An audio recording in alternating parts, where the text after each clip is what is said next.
Agora sim. Cara, sinceramente, tem necessidade, né? Eu não entendi muito bem por que eram dois links, mas enfim. Não, eu nem entrei assim, entrei no primeiro link e nem vi, não tive Para as quartas é um link, para as sextas é outro link. Né? Mas assim, não entendi porque eram links diferentes. Achei que tinha Bom, algum. e eu preocupado que as pessoas não estavam entrando, né? Eu estava um tempão lá no outro. Aí eu falei, mas não é possível que não está funcionando. Aí ele ficava toda a vida porque não tinha ninguém para aceitar, deve ser isso. Cara, confusão. Ontem eu tive um problema também numa live que a gente ia entrar. Cara, eu fiquei muito chateado. Acabamos não conseguindo fazer a live por uma confusão aí de plataforma. Agora, a Alessandra tinha entrado. Estou aqui. Ah, tá aí, né? É. Ah, então estamos nós, vocês três, vocês duas e o. Bom, o link é esse. Acho que a galera que não entrou vai, vai entrando. Então vamos Sim, começar. agora ele vai vendo pelo Zap, né? O pessoal deve pegar por lá. Mas eu acho que tem um aluno que eu acho que não está ainda no grupo do Zap.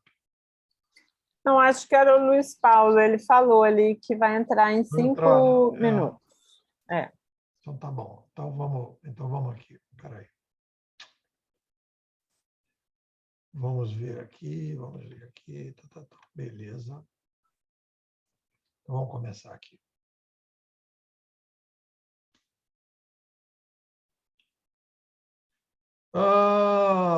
Boa noite, pessoal. Sexta-feira, dia 8/10/2021. Estamos começando aqui o segundo encontro do curso Futurismo Competitivo do CRI. Estamos aqui com as queridas Patrícia e Elisandra e vamos começar já. Eu gosto de começar sempre a aula seguinte, eu gosto de entender o que reverberou na cabeça de vocês da aula passada. Queria que vocês me dissessem aí se pensaram alguma coisa ou não, e se pensaram, o que vocês pensaram, o que ficou aí de reflexão do nosso último encontro. Vamos lá, Alessandra, começa contigo. Comigo? É.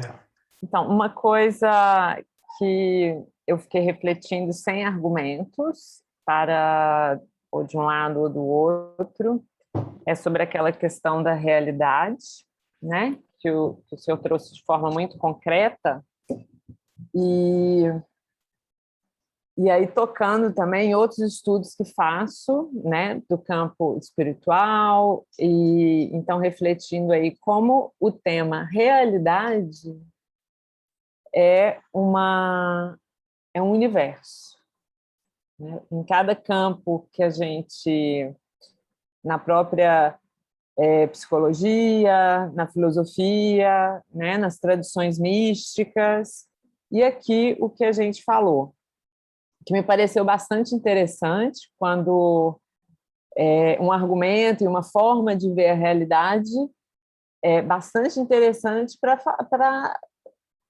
trazer um entendimento com determinados grupos, né?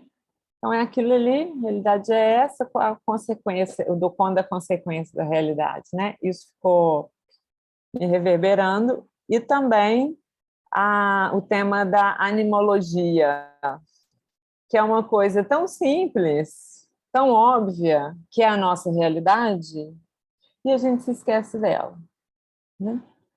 Que é simplesmente a realidade humana.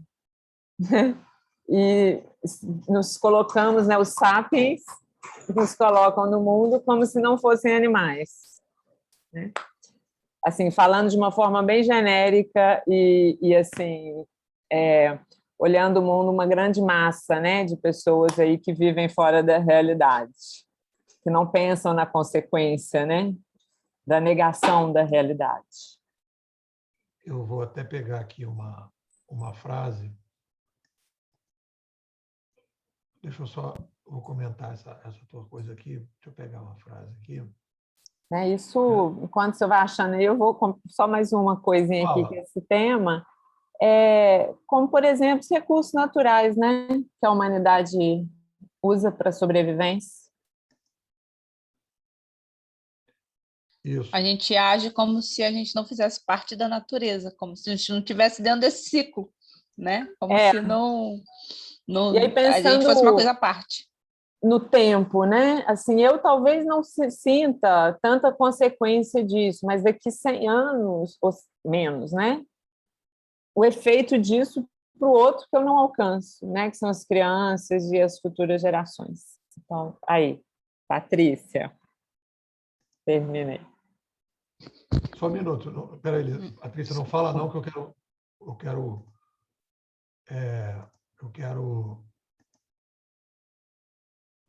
Tem uma frase aqui que eu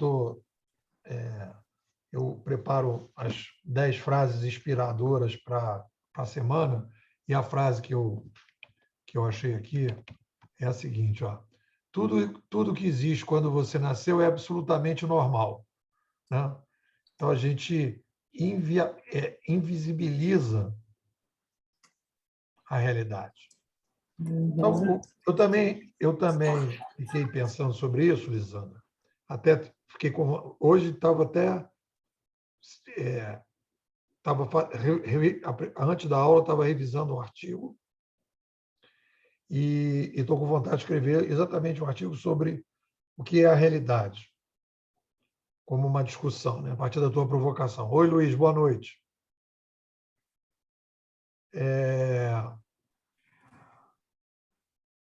Então, olha só. Uma coisa que eu acho que a gente tem que separar, logo no primeiro momento, assim, pegando assim, se eu for escrever esse artigo, porque eu gosto de revisitar coisas, né? Como se fosse a primeira vez que eu estivesse escrevendo e, na verdade, muitas coisas novas surgem. Mas vamos colocar da seguinte maneira, Alessandra. Primeiro, vamos colocar da seguinte forma. Eu acho que a gente tem que trabalhar com duas realidades. A realidade humana e a realidade não humana. O que eu quero dizer com isso? Por exemplo, os buracos negros. Qual é a interferência do ser humano nos buracos negros? Nenhuma. Né? Os golfinhos estão se reproduzindo.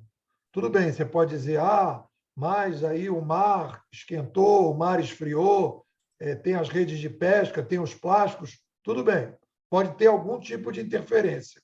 Mas o modelo de vida dos golfinhos é o modelo de vida dos golfinhos, é não humano. Então, eu tenho que começar a trabalhar com uma realidade não humana, coisas que não são do ser humano.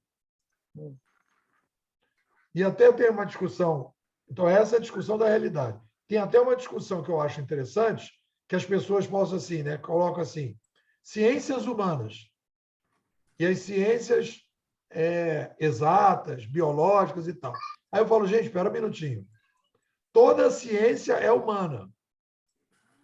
Se os leões começarem a fazer ciência, aí a gente vai ter que dizer que existe a ciência dos leões. Porque toda ciência é humana. Mesmo as ciências exatas, as ciências biológicas, são ciências humanas estudando biologia, ciências humanas estudando os astros, ciências humanas estudando os golfinhos. Mas é tudo humano. Que dá a impressão que a pessoa está olhando para o fenômeno e não está colocando lá o dedinho dela. Então, sempre quando a gente fala de realidade, nós estamos falando, e aí já tive, eu me lembro, Patrícia, nas aulas do Senac, não, mais me lembro das conversas na faixa, né? Em que a primeira aula que eu faço presencial, né, exatamente a discussão que eu coloco, que é a realidade. Aí acaba aquela conversa, aí o pessoal fala, a realidade, eu pergunto, a realidade existe ou ela não existe? Lisandra, vamos lá. Ela existe ou ela não existe? Aí começa uma brigalhada danada. Uhum. Aí eu divido a turma. Boto lá. Galera, assim, levanta o dedo quem existe. Aí vai, então existe. Então vem para esse lado aqui. Levanta o dedo quem não acha que não existe. Vem para esse lado aqui. Vocês querem brigar agora? Ah, não, peraí. Então agora eu vou falar uma coisa que vai unir todo mundo aqui. Que vai acabar essa divisão aqui. E aí eu vou perguntar para você, para a Patrícia e para o Luiz, em relação a essa questão da realidade. Vai unificar todo mundo. Independente se a realidade existe ou não existe, e aí as questões espirituais, não sei o que, papá, objetivamente é o seguinte,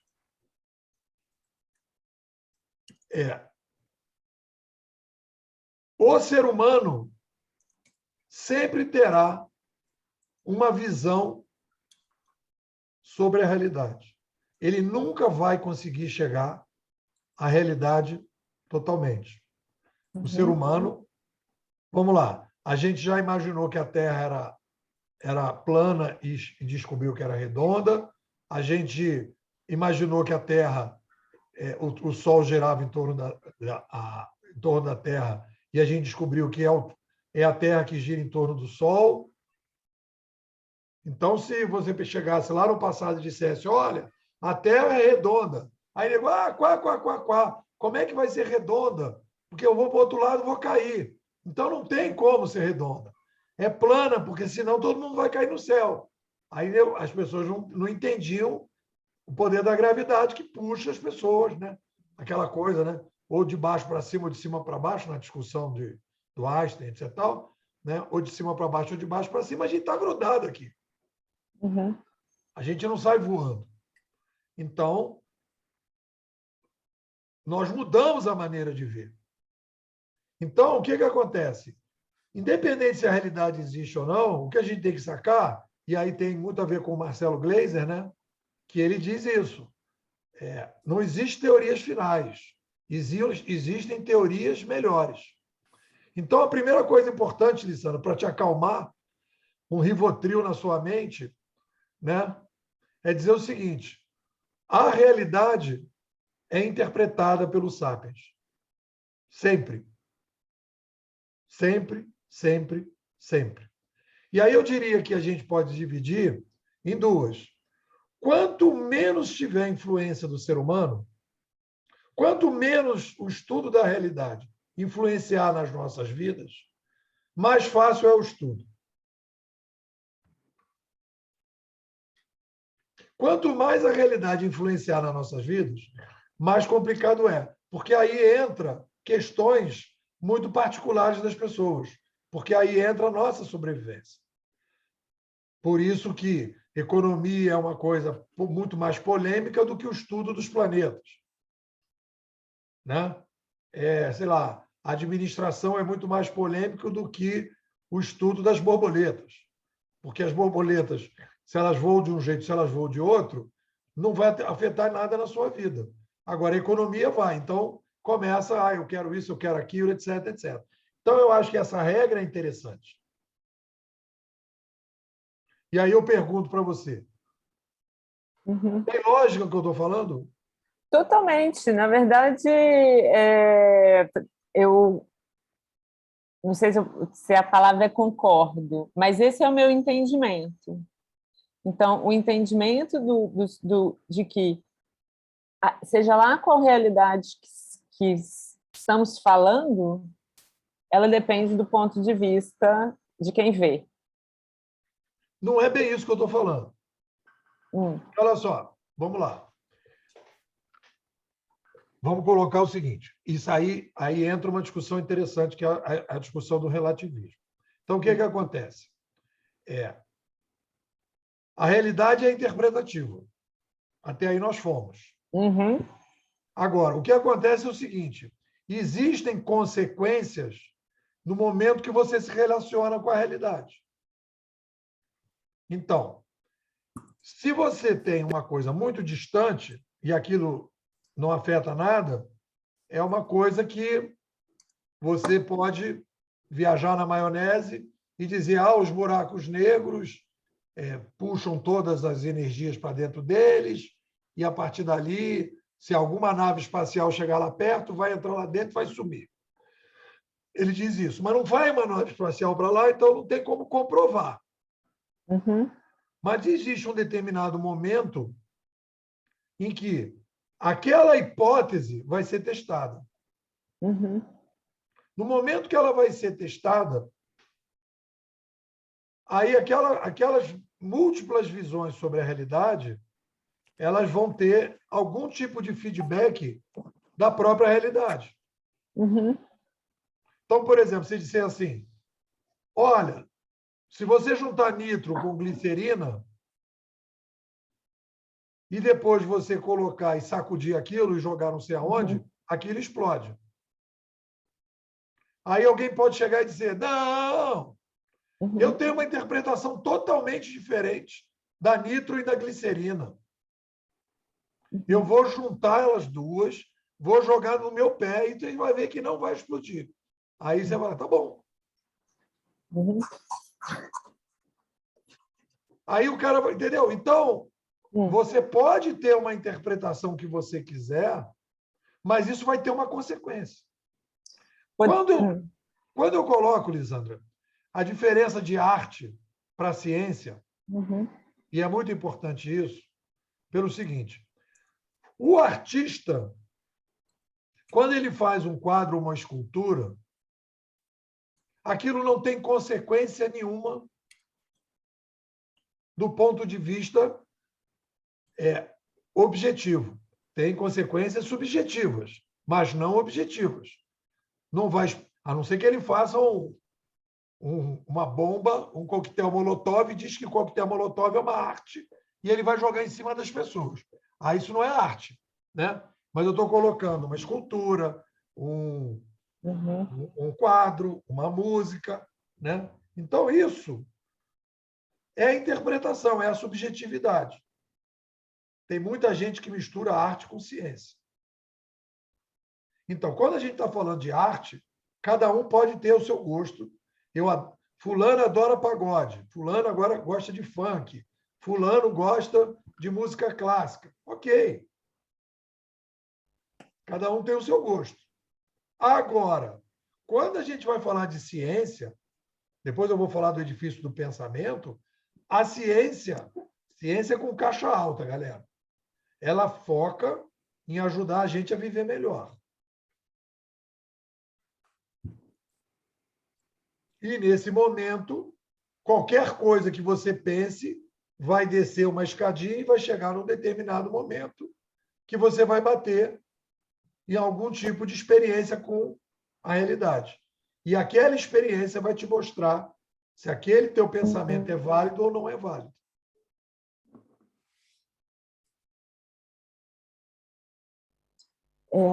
Não, estou compreendendo.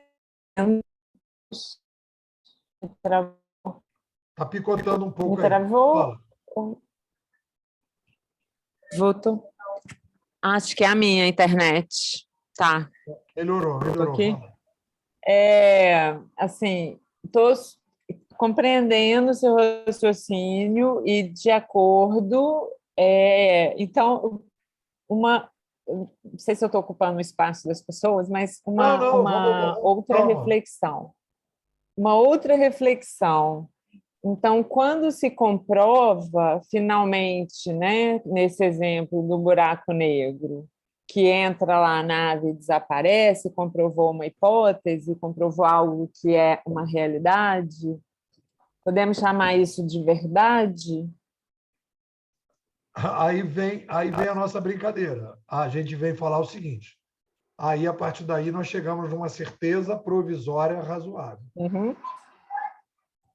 Você pode dizer, eu não chamo de verdade, eu digo, olha, isso aqui é uma... Vou adotar que, quando uma nave se aproxima do buraco negro, é uma certeza provisória razoável. Até que a gente possa fazer uma experiência que alguém vai dizer, não, mas se a nave tiver um determinado tipo de combustível e naquele momento que se aproximar do buraco negro eu acionar esse combustível, isso que vocês estão dizendo não vai se comprovar. E aí você, então, tem uma certeza provisória razoável nova. A ideia, Luiz, Lisandra e Patrícia, é muito importante esse conceito da certeza provisória razoável. Né? Eu sempre digo para o pessoal o seguinte, quando a galera fala assim, eu acho isso, eu acho aquilo. Você fala, o interessante é dizer, a minha percepção, no dia de hoje, 8/10/2021, às 19h24, diante de tudo que eu vi, que eu comprovei, que eu testei, é essa. Se amanhã vier um chinês me mostrando uma coisa nova, se amanhã vier um teste laboratório me mostrando um troço novo, e se amanhã, por algum motivo, eu esbarrar com uma aluna chamada Alessandra, que vai me trazer uma coisa totalmente diferente, eu vou ter a certeza provisória razoável do dia 9/10/2021, das 8 horas da manhã. Então, com isso, você não se compromete com o que você está falando, no sentido de que essa é a verdade. Não. Se você quiser chamar de verdade provisória, tudo bem. Porque nós já aprendemos que o ser humano é uma espécie que tem uma verdade progressiva, se você quiser. A realidade é progressiva. E aí, muitas das coisas que você tem como hipóteses, muitas já foram testadas no passado, inclusive, e são ignoradas hoje. Tem gente fazendo coisas que não deveriam fazer, né? E se dando mal e continuam fazendo porque não aprenderam nada com o passado. Tudo bem. Então, eu acho que essa questão da realidade é uma questão importante e eu estou com vontade de escrever um artigo sobre isso, vou mandar para vocês e a gente vai aprofundar. Mas eu acho que ela é importante, tanto que o primeiro tema que a gente coloca, porque no momento que a gente vai trabalhar na compreensão do mundo digital, porque o futurismo competitivo ele tem um desafio, galera. Quando eu vou falar de futuro, eu não posso ignorar o mundo digital. Então, eu preciso entender o mundo digital. E quando a gente vai tentar entender o mundo digital, nós precisamos entender que tem muita coisa que a gente acha normal. Tem uma frase que eu criei, que eu escrevi hoje aqui, que eu mandei para a galera. Deixa eu pegar essa frase aqui, que eu acho muito boa,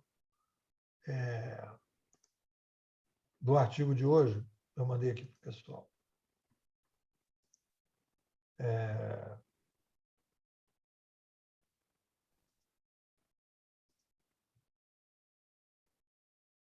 As pessoas estão assustadas diante do digital, pois está se mudando coisas que a maioria não achava passível de alteração. Está no áudio do hoje que eu mandei para você. Vou repetir a frase.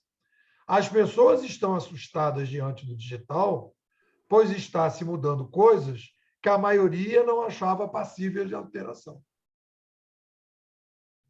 É por isso que a gente vai ter que ter essa visão da realidade, da certeza provisória razoável, para a gente poder... Eu estou esperando, estou desesperado que alguém fale aí, né?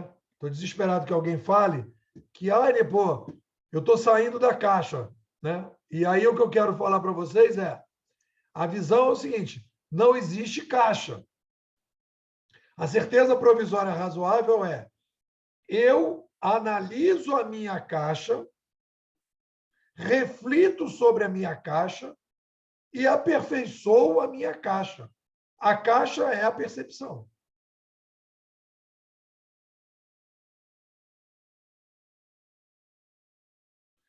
E aí o objetivo... Deixa eu fechar a janela aqui.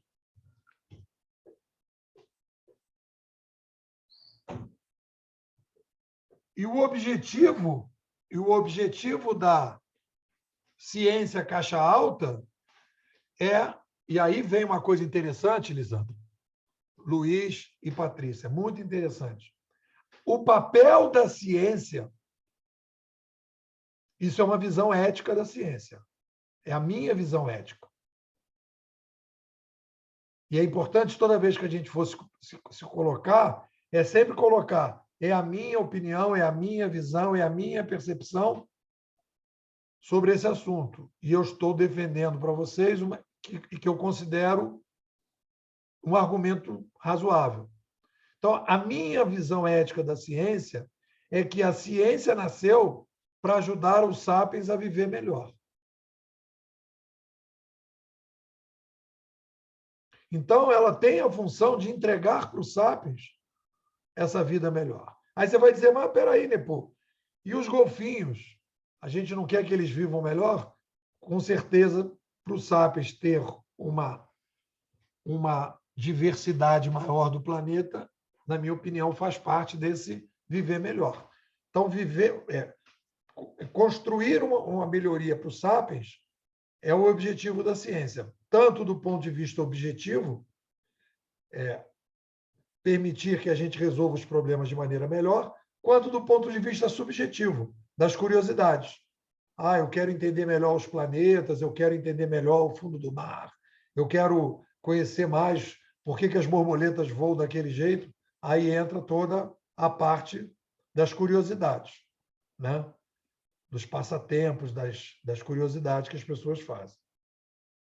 Então, essa questão da realidade é uma questão muito importante, porque, Lisandra, nós vamos fazer, como está nessa frase aqui, nós vamos mudar maneiras de pensar na sociedade que a gente achava que não eram passíveis de alteração. Essa é a dificuldade. São coisas que estão muito embrenhadas. E no momento que vocês forem ajudar os clientes, Luiz, por exemplo, né, vai fazer lá uma palestra, vai fazer um curso, que vai mostrar coisas que a gente está dizendo aqui, a galera vai dizer, peraí, cara, isso aí não muda, isso não é assim, não sei o quê. Por quê? Está todo mundo intoxicado com a maneira de pensar do passado.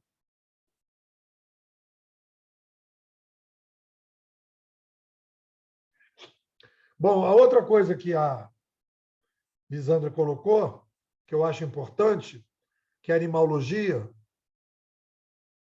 é a seguinte, a única forma de entender o digital, tem algumas opções que eu fiz aqui, galera. Vamos pegar esse livrinho aqui, do Cybercultura, aqui, ó. Pierre Levy. Pierre Levy foi, né, ele foi o autor mais importante da minha jornada.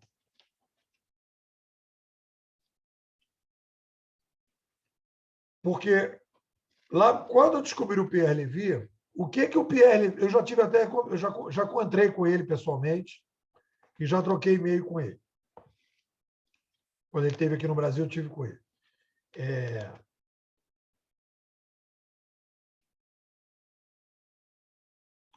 O que o Pierre Levy não me disse pessoalmente, nem me disse por e-mail, mas o que ele me disse nos livros dele?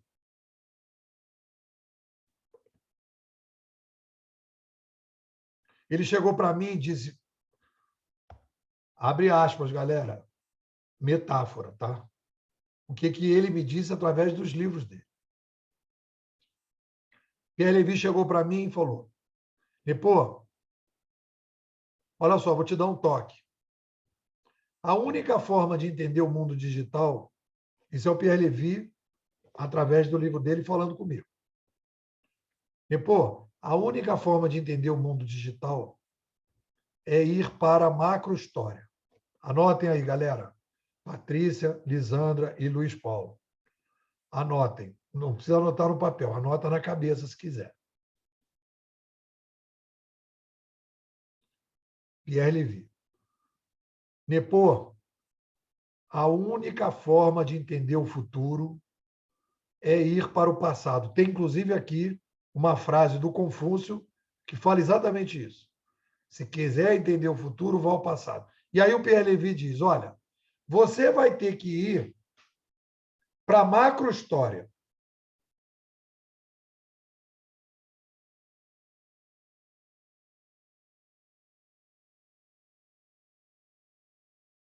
Por quê, Nepô? Que o Pierre Levy diz isso e você considerou que você avançou na sua certeza provisória razoável. Por quê, Nepô? Porque o que é que acontece? Nós temos que ter uma compatibilidade. Quando a gente vai analisar um fenômeno, a gente tem que fazer uma comparação entre os fenômenos parecidos. Vê se faz sentido isso para vocês. Se eu vou estudar a erupção do vulcão, o que eu tenho que fazer para entender melhor a erupção do vulcão? Estudar as erupções dos vulcões passados. Sim ou não? Se eu estou estudando a pandemia, o que eu tenho que fazer? Estudar as pandemias do passado. Se eu vou estudar os tsunamis, o que eu vou fazer? Estudar os tsunamis do passado. Se eu vou estudar sobre crises econômicas de recessão, eu vou estudar recessões do passado. Crises de inflação, eu vou estudar as inflações do passado.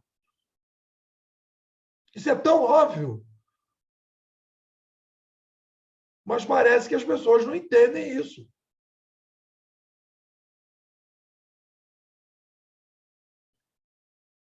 Então, o que o Pierre Levy disse para mim?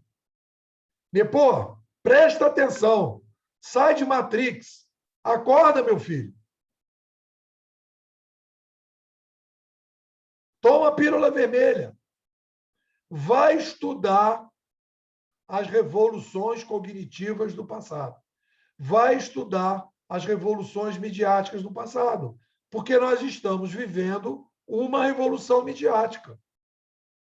Se nós estamos vivendo uma revolução midiática, a única forma... Galera, Lisandra, ouve bem o que eu estou falando. A única forma, a única caixa alta, negrito.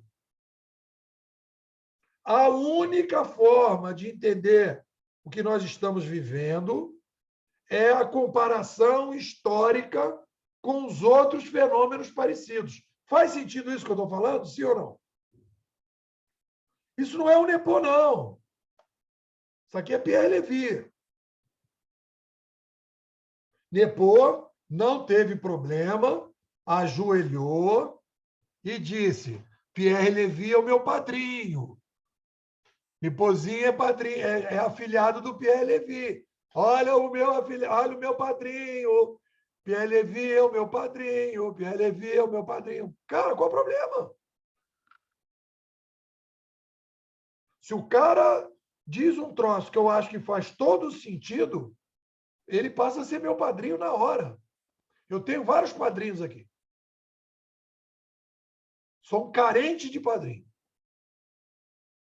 A criança carente de padrinho.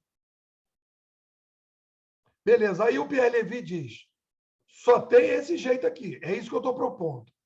E eu falo, eu sou agora um Pierre Levianista. Aí, beleza. Aí o Pierre Levy, no momento que ele faz isso, ele começa a brincar. Ele cria um jogo diferente, galera. Eu quero trazer vocês para esse jogo. Se vocês vierem para esse jogo, vocês já deram um salto profissional, não precisa nem mais assistir nenhuma aula minha aqui. É só vocês sacarem que vocês têm que vir para o jogo. Qual é o jogo que o Pierre Levy propõe? Olha, vamos brincar de revoluções midiáticas no passado?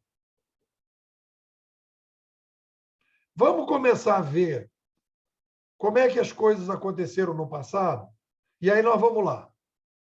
O que ele vai apresentar? Olha, a história humana pode ser recontada. A forma como nós estudamos história está errada.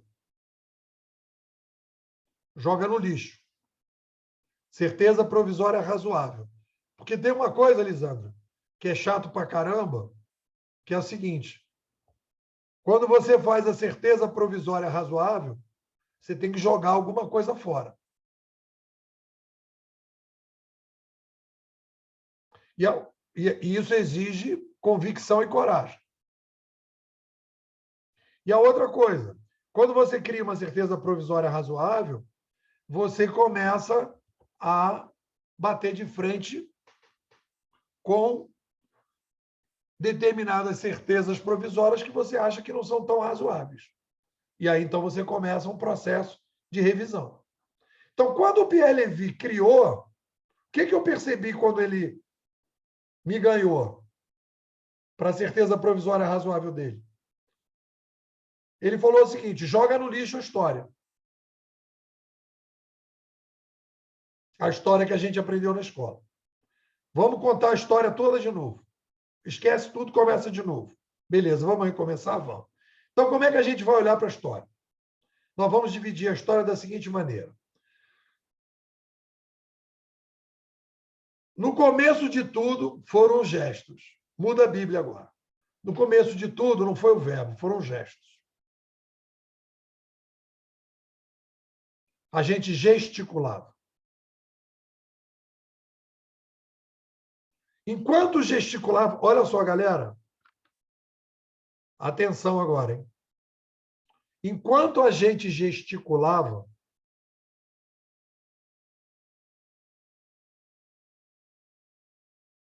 a limitação dos gestos, olha como é importante isso, pessoal.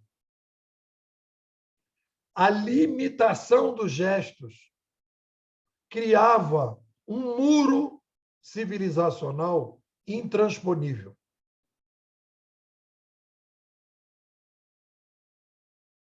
Luiz, um muro civilizacional intransponível. Várias coisas não eram passíveis de serem feitas. Não havia palavra. Tem um filme, A Era do Fogo, se vocês quiserem procurar para ver, não sei se vocês já viram, é uma tribo que não fala.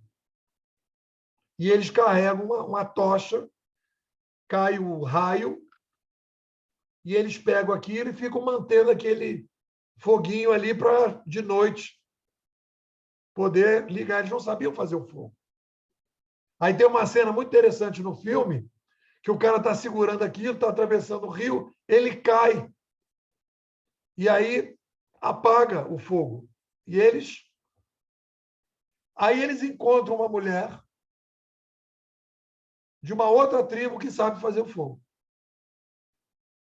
Mas não falam. É tudo no nhu e gestos. Dá para entender que aquela civilização tinha um muro?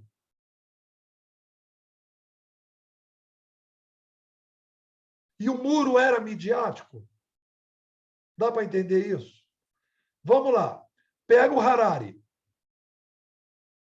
Eu sou um crítico muito grande do Harari. O Harari não é meu padrinho. Mas não quer dizer que eu não pegue algumas coisas dele. O grande mérito do Harari é ter escrito um livro com o nome Sapiens, que ele trouxe o Sapiens para Berlinda. Vamos conversar sobre o Sapiens? É o momento. Vamos. Tanto que vocês podem ver que os meus artigos, eu não falo cliente, eu não falo consumidor, eu não falo cidadão, eu falo sempre Sapiens. Isso eu devo ao Harari. A gente tem que discutir hoje o Sapiens. Porque a mudança é do Sapiens. Bom, então, vamos lá. Eu tenho um muro. Vou aqui fazer um desenho aqui. Não falei para vocês que tinha desenho na sala? Quando vocês forem fazer a avaliação da aula, vocês falam, nossa, essa aula do Nepo é ótima, tinha até desenho. Então, vou fazer o desenho aqui, ó. Boa noite, pessoal. Fala. Só uma dúvida, professor. Estou pensando aqui, o próprio conceito de mídia, né? Que mídia é um meio, né? Vamos falar disso. Vamos falar. Tá. Olha aqui, ó, o desenho. Então, olha aqui, os gestos estavam presos nesse limite aqui. A civilização estava presa nesse limite. O que diz o Harari lá no início do livro dele? Ele vai dizer o seguinte: Quando, olha só que interessante, pessoal, para a gente entender o digital. Quando nós começamos a falar, nós começamos a... Isso aí é a minha interpretação dele. Olha o desenho aqui de novo. Olha só o que vai acontecer. Nós começamos a transpor o muro civilizacional. E aí, naquele momento que eu começo a falar e vou criando palavras, eu começo a sofisticar as interações, eu começo a sofisticar a informação, e olha que interessante que ele vai chamar. O Harari, ele vai chamar, ele não brinca de Pierre Levy. Ele não conhece o Pierre Levy. É o erro dele. Aí ele vai chamar de revolução cognitiva oral, está no livro dele.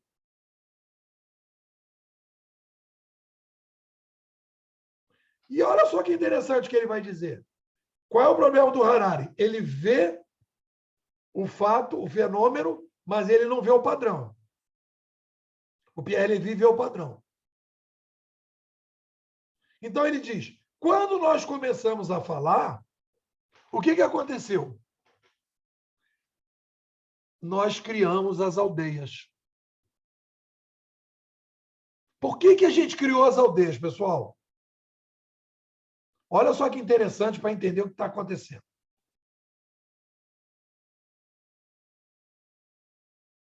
Quando eu era nômade, por que eu não conseguia criar a aldeia? Porque eu tinha que correr atrás de comida. A comida, a comida não vinha a mim. Eu tinha que ir até a comida. Por isso que é importante, Lisandra, a questão da sobrevivência. Se não comer, vai morrer. Então, eu vou correr atrás de comida. Quando a gente vai falar da realidade humana, da realidade de bichos, nós estamos falando de sobrevivência, Lisandra. Essa é a realidade. Se não, tem aquela história, né?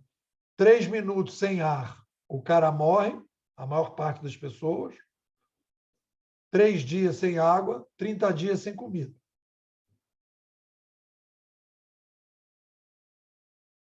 Não sei se 3 dias sem água, mas pelo menos ali, alguns dias sem água, o cara já começa. Então, o ser humano não podia criar as aldeias porque ele não tinha ferramental para poder começar a criar a comida. Eu precisava de palavras, eu precisava de ferramentas de agricultura, domesticação dos animais, para poder fazer esse processo. E uma outra coisa que é interessante, que vem com as palavras, é que o pai aprende com o filho. E o filho aprende e o neto aprende com o avô e vai passando através das palavras. No gesto não tinha isso. Era muito mais difícil você transmitir. Então, no momento que eu começo a falar, eu dou um upgrade civilizacional. Está no livro do Harari. Não é Pierre Levy. O Harari confirmando o Pierre Levy. Só que o Harari vai no fato. Ele não vai no padrão. E o Pierre Levy vai no padrão. Ele diz, a história humana é marcada por esse tipo de passagem. E aí o Pierre Levy vai falar coisa que o Harari não falou, o Pierre Levy vai dizer, então nós tivemos uma revolução dos gestos para a oralidade, da oralidade para a escrita manuscrita, ele faz as duas, né? Da escrita, da oralidade para a escrita, e aí nós temos essa divisão, escrita 1.0 e 2.0, e depois para o digital. E aí ele começa a brincar com isso. Ele começa a brincar com isso. E aí que está. O Nepô desde o momento que eu entrei na brincadeira do PRLV, a minha brincadeira toda, tudo que eu vou falar para vocês, é a brincadeira que o PRLV sugeriu. Vamos brincar de revoluções cognitivas? Vamos brincar de olhar o passado? Vamos brincar de comparar essas coisas? Para a gente poder ver e ver o que acontece? Então, o que o PRLV está dizendo de pronto? Nepô, tem que ir para a macrohistória, e na macrohistória você tem que comparar as revoluções de mídia. Aí o Luiz pergunta, mídia, o que é mídia? A mídia é uma tecnologia central da espécie, responsável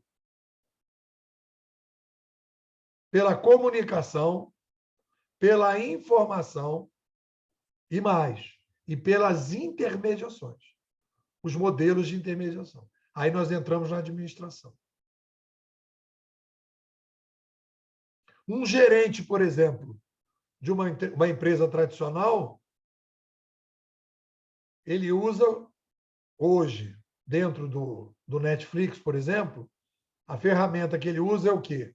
Alguém chega com um papel sugerindo um filme para entrar na grade do Netflix, ele lê aquele papel e concorda, escreve um outro papel e manda. Ou seja, a mídia é a ferramenta que ele toma a decisão.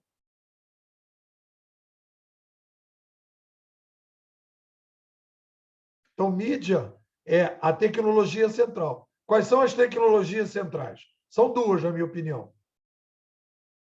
As mídias e uma que a gente não está usando muito, que vai poder usar, e ela é central, é a engenharia genética. Se eu mexer nos genes das pessoas e começar a mudar a genética, aí muda tudo. Eu não diria que a genética é super central. Porque, por exemplo, eu fiz aqui um artigo sobre alimentação 2.0 e disse o seguinte, se inventarem uma vacina que a gente passe a se alimentar de sol, muda tudo. Pensa nisso. Se a gente passar a se alimentar de sol, muda toda a lógica da espécie humana. Se as pessoas não precisarem mais comer. Tem muita gente que vai dizer, meu irmão... Inclusive, eu acho que deixa de ser sapiens, né? A gente pode, inclusive, deixar de ser sapiens. Não, vai ser um outro sapiens. É outra coisa, é. Entendeu? Pode também ter uma vacina que você não precisa mais beber água. É uma vacina que você... a umidade do ar te resolve o problema da água. Aí toda essa discussão sobre sustentabilidade, planeta, agrotóxico, comida orgânica, sushi, sashimi, iFood, acabou tudo essa discussão. Ah, Nepô, que viagem é essa? Não, estou falando, futurismo é isso, é viajar na maionese às vezes. Então, as mídias são tecnologias centrais. E aí o Pierre Levy vai fazer isso. Por que eu estou falando isso? Porque aí a Elisandra começou. A animalogia. A animalogia vai dar para a gente essa noção que o sapiens é um animal que tem como missão, como todos os outros, sobreviver, se manter vivo, se reproduzir e se manter vivo. Isso é a base da espécie. Então, eu vou entender o sapiens que o Pierre Levy diz, vamos para a macrohistória, vamos ver as revoluções de mídia, vamos rever tudo que a gente pensava sobre a história. Aí ele começa a brincar. O que ele vai brincar? Aí você começa a ter uma nova etapa da sociedade humana. É uma nova forma de pensar. Aí vai o Pierre Levy brincar de macrohistória midiática. Ele vai dizer, então, espera aí. Se o jogo agora é esse, tudo que eu fiz até hoje foi a mesma coisa que ele fez. Só fui melhorando. Ele falasse assim, bom, se o jogo é esse, Então, tem revoluções de mídia na macrohistória. Vamos dar uma olhada, então, o que aconteceu na oralidade? Aí ele vai definir os limites aqui do muro. O que ele vai dizer? No mundo oral, a limitação que eu tinha, qual era? A minha possibilidade de conversa era 1 para 1. Poderia também conversar 1 para muitos, mas esse muitos não era muito maior do que 30 pessoas, porque não tinha nem microfone. Então, era 1 para 1, e o 1 para muitos era numa tribo lá, o cacique lá, o líder lá da tribo, falava lá para os 20 ou 30. Então, era 1 para 1 e 1 para muitos assim. Pouca gente. Quando vem a escrita, olha a brincadeira do Pierre Levy. Eu passo do 1 para 1 e eu começo a poder fazer uma coisa que eu não podia antes, que é o 1 para muitos. Mas não é o muitos de 30. O cara escreve um livro, pode ter 1 milhão de pessoas lendo o livro dele.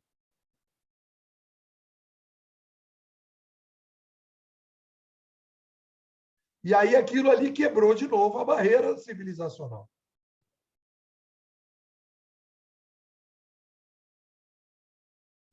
Está entendendo a lógica, galera? Está entendendo a lógica que o Pierre Levy está falando? Está entendendo que a gente está começando a brincar de um outro jogo? Nós estamos começando a mudar a maneira totalmente de pensar a brincadeira?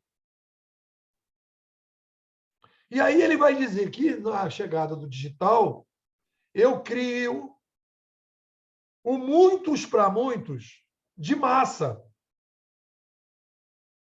É sempre um exponencial em termos de número.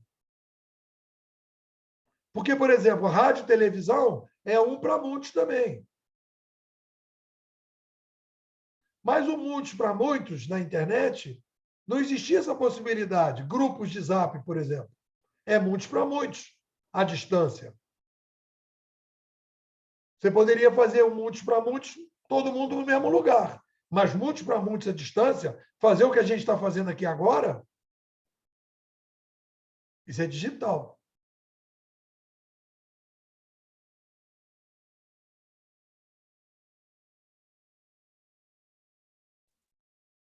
Olha, a aula ainda não começou, não, tá? Porque ainda não deu geral aqui. A aula não está decretado o início da aula. Espera aí, Luiz, você está a tua senha, a senha 3. Patrícia, o que reverberou para você do nosso último encontro? Nossa, a gente já... Tanta coisa já passou aqui que, assim, fez muito sentido para mim. Eu acho que, assim, 2 coisas foram mais latentes, assim. Certeza provisória razoável e aquela coisa da serendipidade, né? As coisas vão acontecendo e vão se conectando. E uma coisa vai chamando a outra. Que hoje à tarde eu tive reunião com o orientador e ele estava falando justamente disso, assim, com outras palavras, mas era sobre a certeza provisória razoável, sabe? Estava falando sobre metodologia e tal. E aí eu achei interessante porque, coincidentemente, na mesma semana, a mesma ideia veio à tona. E achei interessante também, fiquei pensando sobre a questão da frase do futurista não trabalha com fatos, o futurista analisa padrões, né? Mas, assim, muito do que eu tinha para falar é isso que Lisandra e você falaram agora, né? Sobre, principalmente agora, essa última parte sobre pegar o passado, ver o que aconteceu e tentar prever o futuro, né? No fim das contas, é cíclico, né? Mas o problema... Aí, vamos lá. Luiz, tu vai falar, calma. Dado suas devidas proporções, né, de cada época e, enfim, de cada tecnologia disponível, mas, por exemplo, na pandemia, quando logo no início eu falei para minha mãe assim, falei, isso daí vai durar uns 2 anos. Minha mãe, Deus me livre, dura 2 anos isso, porque não é possível, eu morro até lá, se ficar trancada dentro, não morreu até hoje, está aí, aguentou os praticamente 2 anos que a gente está aí, né, nessa brincadeira. E aí também outra coisa, isso tudo que eu tinha lido e tal, né, tinha justamente falando das últimas pandemias, né, que pessoas morriam muito, muitas pessoas que não necessariamente ficavam doentes, morriam da doença ali que estava causando a pandemia. Aí morriam porque o sistema de saúde estava sobrecarregado e acabava morrendo o cara que teve um ataque cardíaco, acabava morrendo a pessoa que estava com câncer, porque o sistema de saúde estaria o caos, ficaria o caos, e essas pessoas iam acabar morrendo por falta de estrutura, né? E de atendimento adequado e tal. E foi o que aí minha mãe via no jornal também, aí, ó, tá morrendo um monte de gente que não. Falei, então, mãe, eu te falei que isso ia acontecer? É isso, assim. Aconteceu no passado e ia acontecer agora. A questão da segunda onda, da terceira onda, das ondas infinitas, embora no Brasil eu acho que seja uma onda só, né? É um tsunami, a gente está na mesma onda desde o começo. Mas está lambendo a gente. Mas, assim, já era previsto isso, assim. Pelo menos para quem estudou minimamente o que aconteceu no passado, isso é uma coisa que a gente sabia que ia acontecer. Eu estava preparada para 2 anos de pandemia. Embora no terceiro mês eu já tivesse desesperada, mas sabia que não ia ser tão rápido assim. O que eu acho que é interessante, né, essa frase do Confúcio, né, quando ele fala para entender o futuro a gente precisa ir ao passado, mas o que acontece é o seguinte, ir ao passado tem que ter metodologia. Uhum. Sim. Não é assim, eu estou indo ao passado. Não adianta. E aí, olha só, e aí é um questionamento que eu não estou lembrando o nome dela, acho que foi Isabela, que não estou lembrando. Ela falou, como é que a gente pode... Deixa eu ver aqui. Como é que a gente pode... vai ouvir depois, né? Foi a Gabriela. Aí, assim, como é que a gente pode projetar tão longe? Aí que eu digo, quando a gente precisa fazer futurismo, ainda mais um futurismo em que você tem mudanças disruptivas estruturais, você tem que pegar um Pierre Lévy da vida e começar a estudar os padrões. Então, o que eu tenho que analisar? Eu tenho que analisar, e todo o esforço que eu tenho feito nesses últimos 16 anos é melhorando a proposta do Pierre Lévy.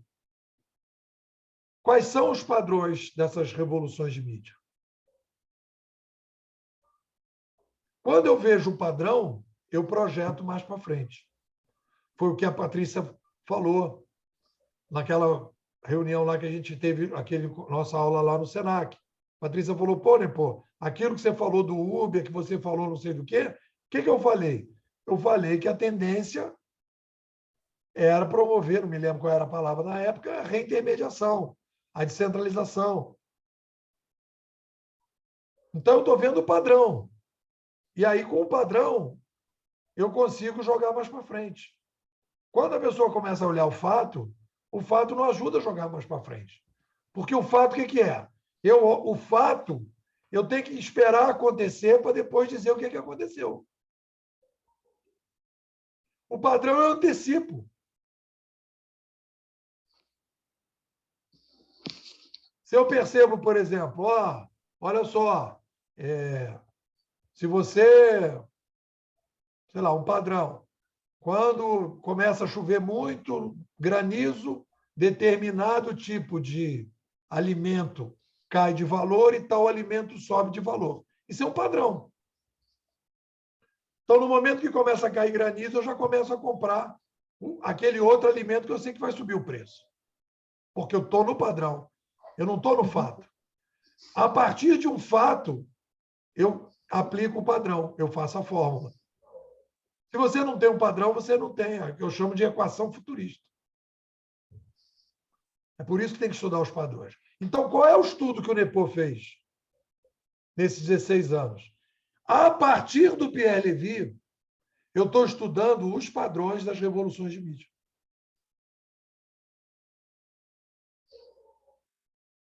Obviamente que, para estudar os padrões da revolução de mídia, eu tive que entrar na equação futurista. O padrão seria constante? Não. Os padrões, aí sim, Luiz. Os padrões, eles são constantes se eu pego aquilo que é constante. Foi o que eu falei. Nós precisamos comer todos os dias. Então, isso é constante. Então, enquanto existir esse padrão básico, eu preciso comer todos os dias, eu vou dizer, se eu aumento a população, isso tem impacto civilizacional, porque aumentou a quantidade de comida. Então, eu crio um padrão. Agora, eu tenho uma fórmula embaixo. Eu parto da seguinte posição, Luiz. Se não houver uma mudança na engenharia genética, o padrão é esse. Porque o ser humano precisa comer todos os dias. Se mudar isso, aí é outra história. Vai, Luiz, é contigo. O que reverberou para você aí do último encontro para cá? Então, professor, várias coisas. Acho que principalmente essa questão aí acho que foi a Lisandra, não sei, comentou sobre a questão da verdade. Era um ponto que sempre me questionava muito, a questão da realidade, verdade, enfim, do fato em si. Mas o senhor comentando aí, falando, eu estava lembrando de algumas coisas principalmente história da comunicação e coisas do tipo, né, da questão do emissor e do receptor da mensagem, enfim. Hoje em dia são vários emissores e receptores, entrou numa exponencial quase impossível. E tem um outro ponto que eu fiquei imaginando aqui sobre essa questão das tecnologias centrais. Eu participo de uma associação, né, que é a Associação dos Profissionais de Inteligência Artificial também, e segundo o que a gente tem estudado também, a inteligência artificial ela vai criar uma nova camada também cognitiva, né? Ela já está adicionando uma nova camada cognitiva, porque ela tira o intermédio, ela decide por ela mesma, né? A gente já pega questões como o Waze, coisas do tipo muito simples, mas em algum momento ela vai começar a tomar decisões morais, né? Questão de atropelamento, enfim, o carro autônomo e coisas do tipo, mas eu não sei como o senhor classificaria essa questão da inteligência artificial. Mas, enfim, várias coisas estão reverberando. Eu tenho uma formação muito marxista, sou formado na USP, tal, em geografia da USP, e a gente batia muito na questão do método histórico dialético, né? Então, sempre penso na luta de classe, coisas do tipo, não na luta de classe tradicional marxista, mas uma coisa mais elaborada. Mas a questão das elites, enfim, tem sempre um grupo tentando manter a hegemonia sobre o outro, né, de uma certa forma. Mas, enfim, tem várias coisas que está em ebulição, ainda não parei para pensar certinho ainda. Só, Luiz, falando para complementar, uma acho que das áreas que vou utilizar e já está usando, né? Certamente já tem muita gente já estudando sobre isso, sobre a inteligência artificial nas decisões judiciais, né? E todos os preconceitos que a gente sabe que tem e que, no fim das contas, o programador não é um cara isento, né? E de todas as consequências que pode ter isso, assim. A inteligência artificial sendo usada para as decisões judiciais e tal. Mas o mais complexo também, Patrícia, é que o programador ele perde o controle sobre o que ele criou, né? Porque em algum momento, com Também. machine learning, que é aprendizagem de máquina, a máquina começa a aprender, testar padrões, ela faz uma série de cálculos e ele perde o controle. Então tem muito programador que nem sabe o que criou, né? O Facebook parou lá com uma criação deles lá, uma inteligência artificial que estava criando vida sozinha, que estava indo embora, eles resetaram lá, deletaram, sei lá. Tem notícia na internet sobre isso, porque eles estavam perdendo o controle. Começou a tomar as próprias decisões, eles ficaram com medo, eu acho. O que eu acho que é importante aí, Luiz, aí se você pegar esses, né, você está trazendo aí essa visão, né? Eu particularmente acho que essa visão do Pierre Levy, essa nova visão, ela detona esses pensadores clássicos todos. Tá? Então, assim, a gente vai ter que dar um refresh na maneira que a gente pensava a sociedade humana. A gente conversou sobre isso aqui na escola recentemente, e aí as pessoas estão vendo a inteligência artificial. Porque aí, vamos lá. As revoluções... Deixa eu só ir um passo atrás, para não ficar sem lógica. Eu vou chegar lá naquilo que eu quero falar contigo. Então, o que acontece? O Pierre Levy sugere uma nova... Eu tenho 2 nomes para isso. Isso aqui já é a minha interpretação do Pierre Levy, olhando para ele, trabalhando e melhorando. Então, a primeira coisa que o Pierre Levy está fazendo, tem 2 possibilidades que eu estou trabalhando. Existe uma coisa, Luiz, que a gente descobriu aqui, que se chama filosofia social. A filosofia social, eu definiria ela como o espaço de diálogo filosófico em que eu analiso como o ser humano avança no tempo, que é o famoso motor da história, que está em Marx também. Marx sugere que o motor da história é a luta de classe e que a briga de uma classe com a outra vai movimentando a história. Isso aqui quebra essa ideia. É um outro motor da história. O motor da história provisório do Pierre Levy a sociedade humana tem que ser dividida a partir da chegada das novas mídias. O Pierre Levy é filho do McLuhan. Depois a gente foi ao McLuhan. Mas eu estou trabalhando com o Pierre Levy, que o Pierre Levy nem assume muito, mas ele é filho do McLuhan.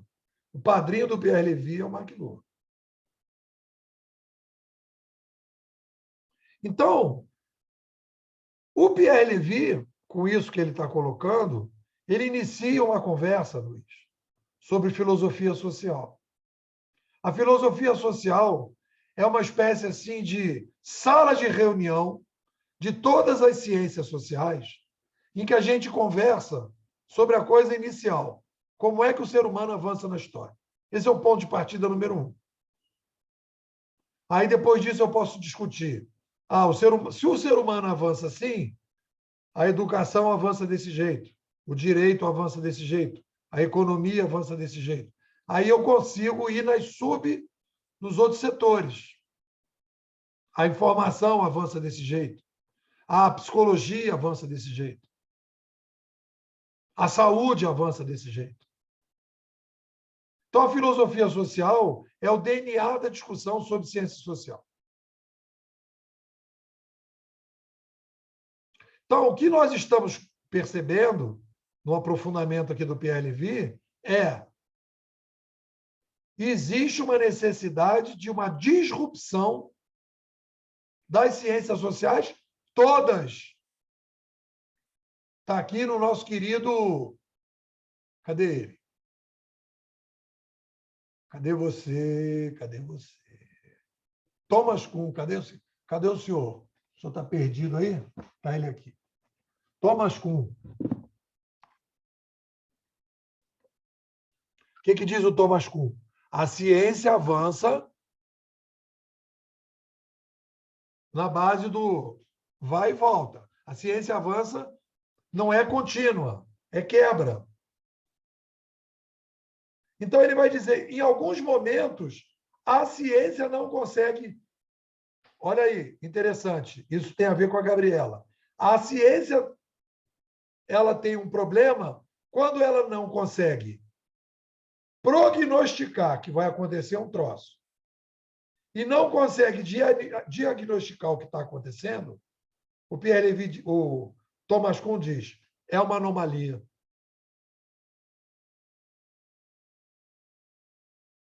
Então, a gente está dizendo o seguinte, o que eu estou dizendo para vocês? As ciências sociais estão vivendo uma anomalia. Não prognosticaram a chegada do digital e não conseguem entender o que está acontecendo.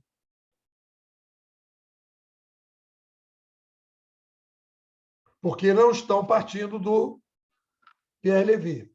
E o Pierre Levy está partindo do McLuhan. Para mim, o McLuhan, eu falei da ferida narcísica, o McLuhan, ele introduz na sociedade uma nova forma de ver o ser humano. Para mim, é pré-McLuhan e pós-McLuhan. É antes de McLuhan e depois de McLuhan. Essa é a minha certeza provisória razoável. Ah, Nepô, eu não gosto do jeito que você fala, eu não gosto do McLuhan, eu não gosto do Pierre Levy. É um direito que você tem. Só que a certeza provisória razoável que eles estão apresentando consegue explicar o digital de uma maneira muito mais coerente do que tudo que vocês vão ler.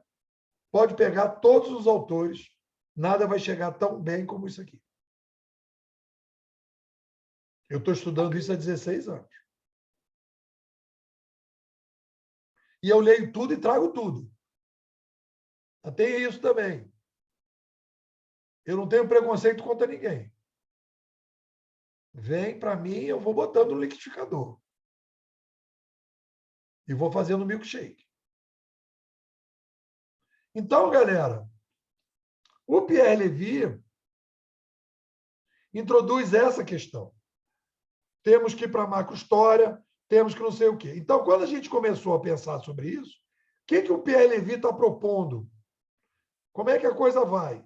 Ele diz, olha, aí já é a gente falando em cima dele. Essa visão do McLuhan que o Pierre Levy pegou é uma visão que quebra a filosofia social das ciências sociais. Então, temos que assumir uma anomalia das ciências sociais, Luiz.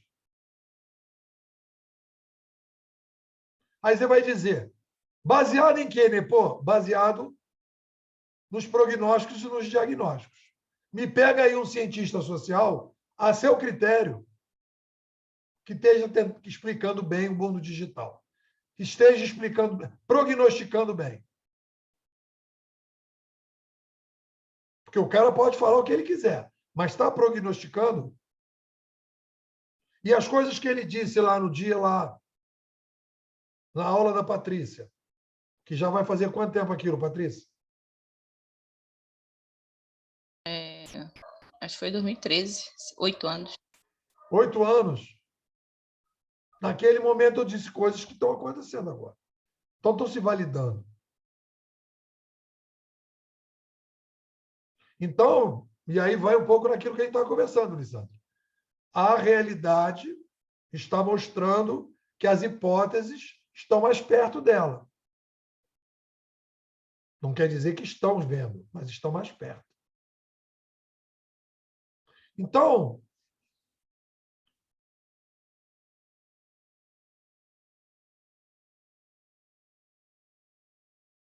o que eu comecei a fazer a partir disso aí, Luiz? Para falar do motor da história. Nós propomos o motor da história. Nós aqui, eu cheguei agora, depois desses estudos todos, a uma proposta de motor da história. Aliás, um futurista tem que ter um motor da história para poder se basear, senão não tem padrão.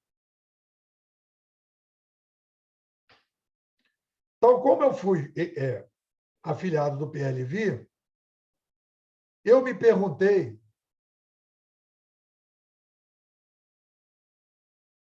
o seguinte. Ok, Pierre Levy. Olha só, eu conversando com o Pierre Levy. Ô, Titio, obrigado aí, legal que você passou aqui para mim, adorei, papapá, papá. Mas, cá, você está falando aí que a gente, então, saiu da oralidade, do gesto para oralidade, aí veio 1 para 1, aí depois veio do 1 para 1, a gente agregou o muitos para 1 para muitos, e agora está agregando muitos para muitos. Não é isso? É. Então, peraí, deixa eu perguntar uma coisa para você, ô Pierre Levy. Eu posso dizer que as revoluções midiáticas podem ser chamadas de um fenômeno social recorrente? Eu conversando com meu padrinho, nos meus sonhos, né? Posso, Pierre Levy, dizer que é um fenômeno social recorrente? Provavelmente, o que ele vai dizer? Não, meu afilhado. Faz sentido isso que você está falando. É um fenômeno social recorrente.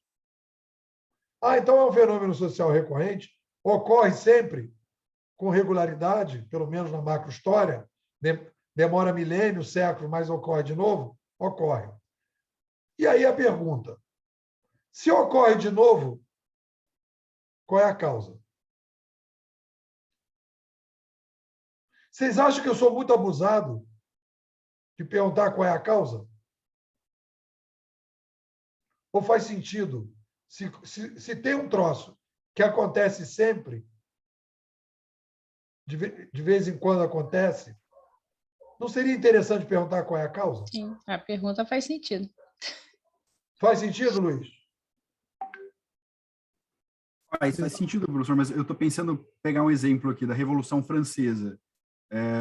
Eles já estavam praticamente dentro de no caso aqui da escrita impressa. Pós-Gutenberg, sei lá, 200 e poucos anos depois de Gutenberg. O problema lá foi econômico, foi uma questão de fome mesmo, né?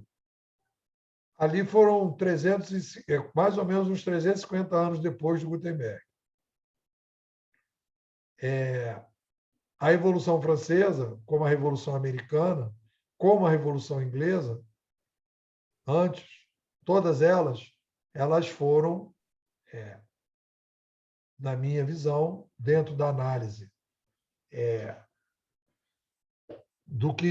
da teoria. O nome da teoria nossa aqui é a teoria do reequilíbrio civilizacional progressivo. Dentro da teoria do reequilíbrio civilizacional progressivo, a Revolução Francesa, tanto como a inglesa e a americana, e a Reforma Protestante, e o Renascimento, e a Revolução Industrial, foram consequências da chegada da nova mídia. Se não tivesse chegado a nova mídia, esses fenômenos não teriam ocorrido. Aí eu vou chamar a atenção, Luiz, do ponto de vista estrutural. Não quer dizer que a mesma conjuntura pode ser dita sobre a Revolução Americana, sobre a Revolução Inglesa, sobre a Revolução Francesa. Aí existem particularidades, conjunturas, que aí você pode ter determinadas coisas. Mas todos esses fenômenos aconteceram na sequência, a partir da chegada da nova mídia. Explica todos na estrutura, não na conjuntura. Na França explodiu lá uma greve, tinha uma fome mais acirrada. Nos Estados Unidos foi porque jogaram os algodões não sei aonde, que teve uma briga lá. Lá na Inglaterra foi não sei por quê. Tudo bem. Mas, estruturalmente, a base estrutural foi a nova mídia. Sem a nova mídia não aconteceria. A gente vai detalhar isso. Então, faz sentido, então, perguntar o porquê? Aí nós vamos entrar numa coisa, e aí nós estamos falando da teoria do reequilíbrio civilizacional progressivo, que nós desenvolvemos aqui na escola, que é o resultado do estudo de 16 anos. Preste atenção, Lisandra, Patrícia e Luiz. São 16 anos de estudo a partir de um autor que muita gente nem conhece. Entendeu? Não foram 16 anos de estudo em cima do Harari. Não foram 16 anos de estudo em cima, sei lá, do Taleb. Foi em cima da escola canadense, que são especialistas em revoluções de mídia. Está dando para entender, Lisandro? Se eu tenho um fenômeno de revolução de mídia e eu escolho os especialistas de revolução de mídia, a minha chance de ir mais fundo é melhor. Eu escolhi bem o meu padrinho. Esse foi o mérito. Eu não tenho o mérito do padrinho, mas eu tenho o mérito de ter escolhido o padrinho. E estou há 16 anos aprofundando o que o padrinho começou. E o padrinho do padrinho é o McLuhan, que começa em 1950, brincadeira. Então, galera, nós estamos falando de um estudo que tem 70 anos.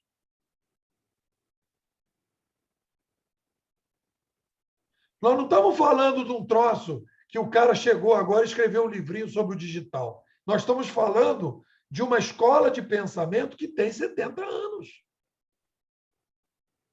Tem o Havelock, tem o Innes, tem o McLuhan, tem o Pierre Levy e tem vários outros aí nessa linha.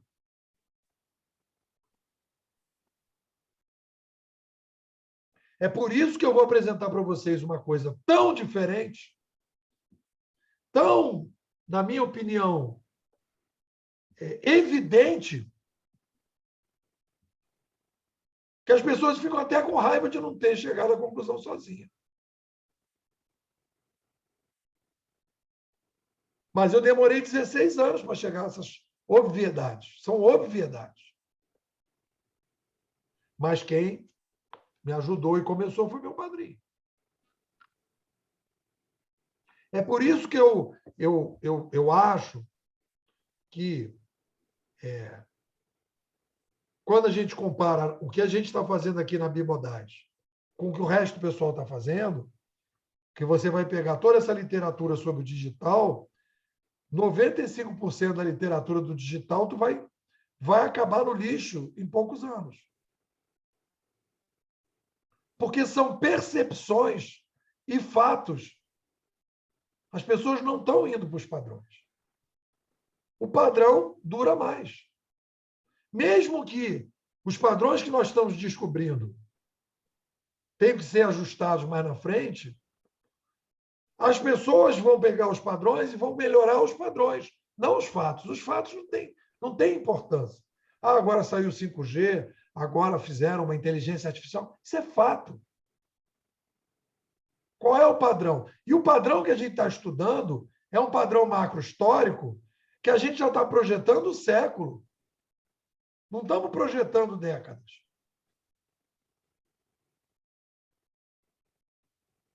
Então, voltando aí para o assunto, vamos fazer só um minuto. Deixa eu pegar uma aguinha, para a gente tomar uma aguinha. São 20 e 27, 5 minutinhos. 20 e 32 a gente volta, tá bom? Só 5 minutinhos.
Professor, deixa eu fazer uma pergunta, não sei se é assim, pode ser uma pergunta simplória da minha ignorância. Em cada uma dessas revoluções foi uma nova mídia que emergiu, que apareceu. Sim. E aí isso o senhor vai aprofundar no nosso curso. As mídias não tem muita. Não tem muita. Nós temos as mídias hegemônicas, né? Os gestos, Uhum. a oralidade, a escrita manuscrita, a escrita impressa e o digital.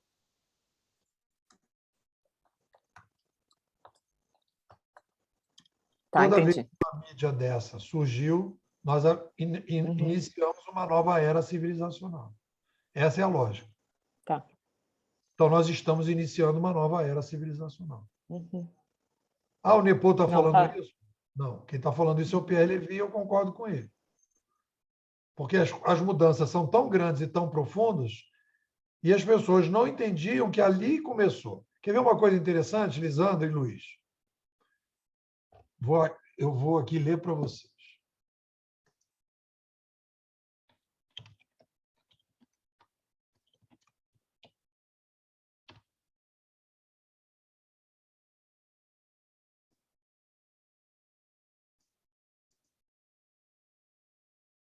Modernidade.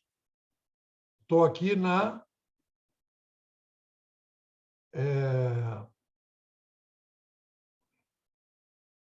Estou aqui no Wikipedia.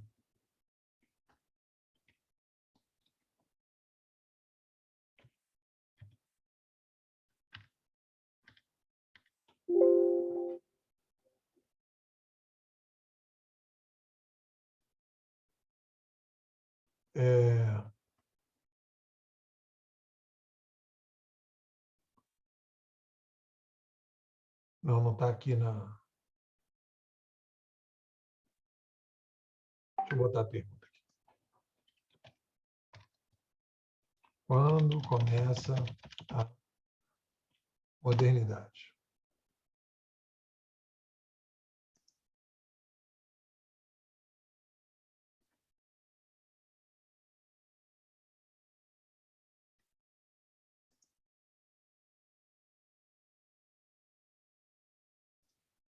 As pessoas, de maneira geral, vão colocar o seguinte: modernidade começa em 1453, com a queda de Constantinopla. Isso é a hegemonia dos historiadores. Quando a gente lê Pierre Levy, e você faz o estudo, meu doutorado tem um capítulo inteiro sobre isso, você vai ler que em 1450 vem a prensa de Gutenberg. Olha só, o historiador olhando para o passado e vendo fatos, e a gente tentando entender os padrões. Em 1450 começa a sociedade moderna, porque a gente cria a escrita impressa. Então,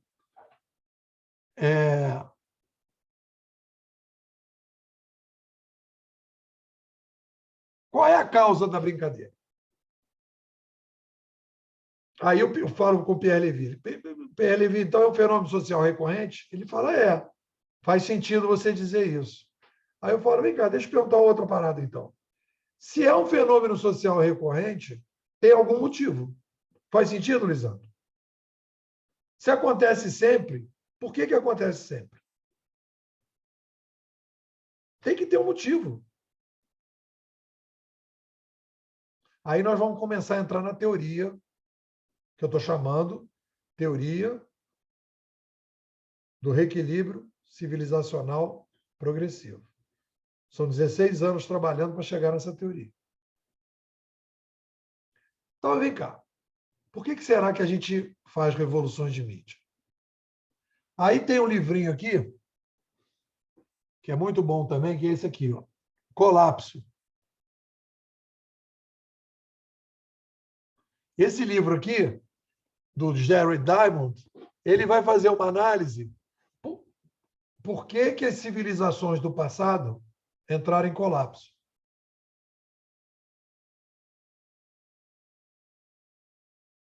Vocês veem que a gente está trazendo gente, traz de um, traz de outro, vai mixando todo mundo. Aí o Diamond diz assim, olha, o livro dele é bom de ler da seguinte forma, ele conta uma história de uma civilização que foi para o saco e no final ele diz por que ele acha que foi para o saco. Aí ele conta outra e conta o saco. E vai mostrar. Então, o que ele vai mostrar? Ele vai mostrar uma lógica que é o seguinte, determinada civilização começa um processo bacana, ela começa a atrair as pessoas, vai aumentando a população, e aí, num determinado momento, isso tem a ver com a Revolução Francesa também, num determinado momento, aquela estrutura de poder vai se verticalizando, vai se afinando, começa a não ter uma visão de longo prazo, aparece uma crise, porque aí começa, falta água, falta comida, falta isso, falta aquilo, e aí entra em colapso. Aí, nós vamos chegar nessa pergunta, onde que eu fui chegar nessa pergunta? Nessa questão do motivo. Eu fui num cidadão chamado Thomas Malthus, em 1800.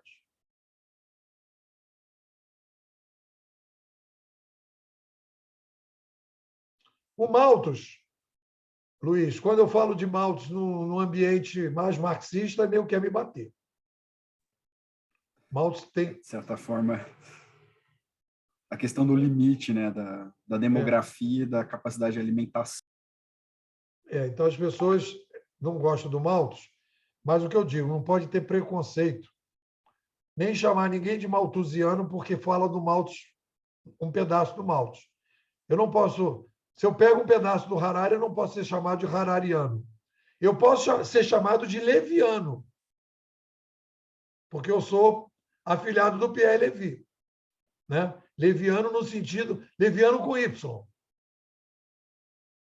Mas não posso ser chamado de malthusiano, porque eu pego uma parte de Malthus. Eu sou um leviano assumido. Porque eu peguei a filosofia do Pierre Levy. Do Malthus eu não peguei a filosofia dele. Do Malthus o que eu pego? E vocês vão também pegar e vão concordar que é razoável. O Malthus ele tem uma visão, é o primeiro grande pensador que fez sucesso, necessariamente não é o primeiro que falou, porque às vezes o cara faz sucesso, não é o primeiro que fala. Acontece muito. Né? Mas foi o primeiro que fez sucesso que disse que trouxe a questão demográfica como uma questão importante. Então, esse é o primeiro mérito dele. Depois ele diz o seguinte, qual é a teoria do Malthus? Tem 3 hipóteses do Malthus. Uma teórica e uma metodologia. Ele diz, quando a gente aumentar a população, a gente vai ter uma crise.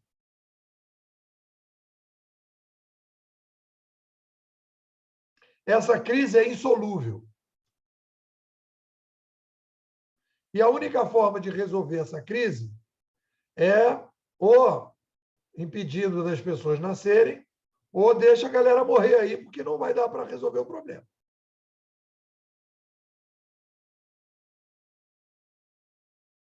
Concordo com a primeira, não concordo com a segunda, não concordo com a terceira. Concordo com a primeira. Qual é a primeira? Se a gente aumentar a população, a gente vai ter uma crise. Isso é uma coisa óbvia. Se você tem uma mãe que tem um filhinho, resolve ter mais um e vem 3, e passa a ter 4, aquela família vai viver uma crise. Vai resolver, vai arranjar um jeito para resolver, mas vai ter uma crise. Vai ter que mudar de apartamento. Eu tive gêmeos. Nós tivemos que sair de um apartamento para o outro. Não dava para botar todo mundo no mesmo apartamento. Se viesse um só, dava, mas 3 não. Mais 2, não. Então, eu pego de Malthus a única hipótese que eu acho que é válida. Aumentou a população, eu tenho uma crise. Qual foi a sacação que a gente teve? As revoluções de mídia acontecem por causa do aumento populacional.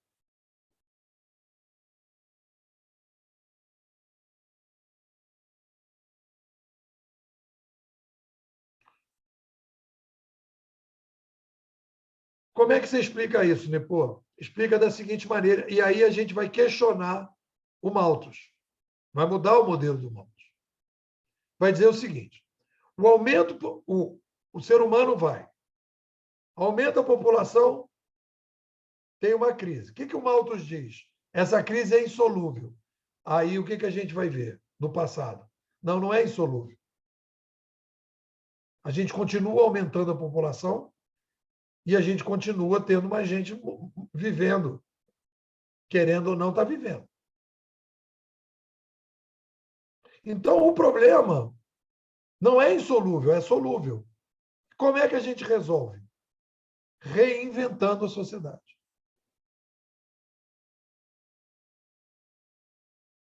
Criando novas tecnologias, criando novos conceitos, criando novas formas de sobrevivência, sofisticando o modelo de sobrevivência dos sapiens. Então,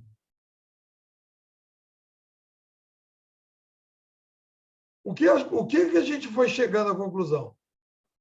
Que quando a nossa espécie aumenta a população, começa a vir uma demanda para que a gente tenha um modelo de comunicação, informação e de intermediação mais sofisticado. Não quer dizer que vai vir, mas começa a vir a demanda. E no momento que vem esse modelo de comunicação, informação e intermediação mais sofisticado, voltando ao desenho, a gente quebra o limite civilizacional e inicia uma nova era civilizacional, em que eu tenho, a partir daí, uma nova placa-mãe que me permite fazer coisas que eu não podia antes. Então, o que a gente está melhorando aqui no Pierre Levy? Olha, Pierre Levy, me parece que, número 1, ok, te agradeço, você me levou para a macrohistória. Obrigado, Pierre Levy. Número 2, olha, Levy, é um fenômeno social recorrente. Faz sentido? Faz. Por que a gente faz isso? Aí qual foi a hipótese que nós criamos? Aqui a nossa escola. Nós achamos que é porque aumenta a população. Essa é a hipótese. Quando aumenta a população, a sociedade começa a demandar uma série de coisas. Mas uma coisa invisível que não está dentro das ciências sociais nós começamos a demandar uma nova mídia. Então, isso não é novidade. Isso é um fenômeno social recorrente e a causa é a sofisticação. Aí, como é que a gente chama esse negócio, Luiz? Complexidade demográfica progressiva. Se nós temos a complexidade demográfica progressiva, nós temos que criar fenômenos sociais recorrentes num determinado momento, quando a gente consegue criar uma nova mídia, a gente faz um ajuste civilizacional, que a gente chamou de reequilíbrio.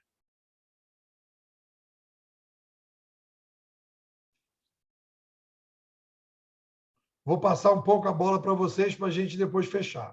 Temos aí 14 minutos. Lisandra, como é que está batendo para você esse papo furado todo? Não, tá, estou achando ótimo, assim, pensar nessa linha lógica, né? Então, também esse macro está me trazendo aí algumas, não sei como colocar assim, em palavras elaboradas nesse momento, mas de questionamentos que eu tinha no passado, em uma busca assim, para entender fatores que não são fatores macros. E isso muda completamente a percepção, né? Da gente olhar em fatores específicos de determinados contextos, e como se realmente, quando olho o macro e trago a reflexão assim, como é difícil ver o macro também, né?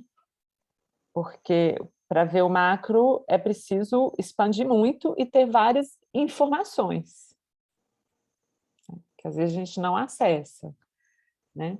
Então, está me parecendo bastante interessante. Eu acho que o que eu comentaria aí que você está falando é assim, nós vivemos, o ser humano vive na super micro história. Uhum. Isso é o normal, digamos assim, até do ponto de vista da saúde mental, é o saudável. Uhum. Né? Só que, conforme a situação que a gente se coloca, a gente tem necessidade de ter uma ferramenta para resolver o problema. Então, por exemplo, chega você, vai ao médico. Aí ele fala assim, olha, querida, eu vou fazer um negócio para você. Esse teu problema aí é um problema genético. Não foi um vírus que você pegou indo para a praia. Isso é um problema genético. Queria que você fizesse aí uma consulta na tua família, vai conversar com a sua mãe, com a sua avó, etc. Tal, e pergunta se eles tiveram esse problema no passado. Uhum. Você saiu da super micro história. Ah, você queria sair da super micro história? Não, eu adoro a super micro história, não quero sair. Não. Você está diante de um problema genético que vai te colocar necessariamente para uma meso-história, que você vai ter que ir nos teus antepassados. Uhum. Então, o problema define, e aí que eu acho que é o problema que as pessoas às vezes têm. A super microhistória resolve problemas da super microhistória. Se eu vou construir, por exemplo, uma hidrelétrica, a hidrelétrica ela já entra um pouco na meso-história, porque são 50 anos, 60, e ela vai resolver um problema de 100 anos. Então, já não é mais uma diferente de eu dizer, olha, vamos colocar aqui na cidade, aqui provisoriamente, um caminhão para tocar aqui o carro de som na praça e terminou o fim de semana, acabou o carro de som. Está falando de energia? Está falando. Mas uma coisa é um caminhão de reserva de energia para um fim de semana, outra coisa é uma hidrelétrica. Então, o que acontece? Como nós estamos vivendo uma revolução civilizacional, midiática, para entender o que nós estamos vivendo, a gente tem que ir para a macro-história. Não tem alternativa. Você não vai conseguir resolver o problema de saúde se você não vê um problema genético da tua família. O problema exige, quando você vai falar assim, eu quando comecei a estudar essa história, eu não estava pensando em estudar macro-história. Meu primeiro objetivo era vender consultoria para ganhar dinheiro. Só que, conforme as coisas foram andando, eu vi que, para ser honesto com meus clientes, eu tinha que ir explicar o que está acontecendo. E a explicação foi cada vez ficando mais alta, mais difícil, mais complicada, mais complexa. Patrícia, o que a senhora me diz aí? Eu estou curtindo muito assim, o encadeamento, né? Tá bem interessante para mim. É a continuação daquilo que eu vi há 8, 9 anos atrás, né? Ali a gente tinha ainda, Cabify, Uber como umas novidades e tal. Eu me lembrei, o nome do aplicativo era TaxiBit. TaxiBit. E aí, como uma novidade, e agora já não é novidade, a gente já pulou para o próximo passo, né? E é a continuação disso, assim, estou vendo de forma mais aprofundada ali naquele momento, era até mesmo por conta do objetivo da turma, né? Mas aqui de forma mais aprofundada e mais detalhada, estou gostando bastante desse encadeamento e estou anotando aqui os autores aqui. McLuhan eu já conheço, o Levi também. Interessante que essa semana tive uma aula de doutorado, e a gente pegou o texto do Levi, e a discussão justamente era essa, que nos últimos anos, assim, até onde eu me lembro, sei lá, posso me lembrar, alguns anos atrás o Levi era tipo meio famosinho, assim, meio uma estrela, assim, né? Tinha um certo... a mídia meio que em cima dele, assim. Pelo menos era a minha percepção. E agora, a gente estudou esse texto e os professores estavam falando que ele tem sido um pouco colocado de lado, como se ele tinha uma visão muito otimista da internet, do que seria, né, o digital e aí, tipo, aquela coisa, né, tudo pode ser usado por bem e por mal, né, a ferramenta, ela tá ali, você usa da forma como você acha melhor. Cada um da forma que acha melhor e de acordo com seus próprios interesses. Mas aí, na aula, eles estavam falando como, assim, é radical isso, né? E eles estavam mostrando todos os pontos interessantes do Levi, né? Do texto lá que foi trabalhado. E eu sempre gostei muito do Levi, assim, eu sempre achei muito, muito interessante o trabalho dele. Eu não vejo de uma forma assim tão otimista, tão otimista. Ele falou do que a visão dele daquilo e do que poderia ser feito, porque é isso, cada um faz, né, no fim das contas, o que acha melhor. Ele está na linha dos otimistas, né? Tem os otimistas e tem os pessimistas, né? Os pessimistas. Tem um outro cara aqui também que eu vou te indicar, que é na linha do Pierre Levy também, esse aqui. Ó. Olha o nome do livro aqui. Ó. O otimista racional. Ele também é otimista. E o Pierre Levy também é otimista. E eu também sou otimista. Né? Agora, o otimismo ele tem um motivo. Né? E, obviamente, que tem pessoas que, com o digital, estão perdendo. E tem pessoas com o digital que estão com a possibilidade de melhorar. Então, dependendo da situação de cada um, a pessoa é mais otimista ou mais pessimista. Né? Então, eu acho que essa que define muito. Né? E eu estou na linha do Pierre Levy. Inclusive, no livro dele, não é esse aqui que está marcado, ele fala, né? Ele faz uma defesa do otimismo dele. Logo no início, ele diz: as pessoas estão dizendo que eu sou otimista, não sei do que, babá, mas eu estou vendo jovens criando coisas muito legais e isso vai possibilitar a gente a pensar. Vocês vão também sair daqui do nosso encontro muito otimistas. Vocês vão sair daqui muito otimistas e vão ver as grandes oportunidades que a gente tem nesse cenário aí. Muitas boas. Entendeu? O pior já passou, na minha visão. Se eu estivesse falando aqui em 1921, eu estaria muito pessimista. Mas agora não. 2021, estou otimista. Luiz, fala aí. Alguns pontos só que eu fiquei pensando, professor. Está baixo, está baixo. Tá melhor? Tá. Não, perfeito. Eu fiquei pensando só em alguns pontos aqui.